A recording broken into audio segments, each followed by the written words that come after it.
আঞ্জুমানে মোত্তাবিইনে গাউসে মাইজ ভান্ডারী শাহ ইমদাদিয়া বাহরাইন শাখার আয়োজনে এবং গাউসুল আজম মাইজ ভান্ডারী পলিটেকনিক ইনস্টিটিউট ও বাংলাদেশ সোসাইটি বাহরাইনের সার্বিক সহযোগিতায় প্রবাসী কর্মীদের দক্ষতা সনদায়নের লক্ষ্যে সেমিনার অনুষ্ঠিত হয়েছে।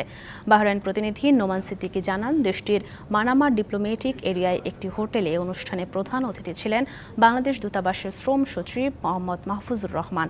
অনুষ্ঠানে প্রধান আলোচক ছিলেন গাউসুল আজম মাইজ ভান্ডারী পলিটেকনিক ইনস্টিটিউটের চেয়ারম্যান আলহাজ সৈয়দ ইরফানুল হক মাইজ ভান্ডারী।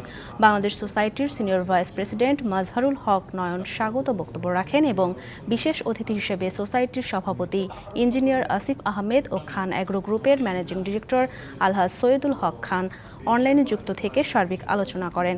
বাংলাদেশের কারিগরি শিক্ষা বোর্ডের চেয়ারম্যান মামুনুল হক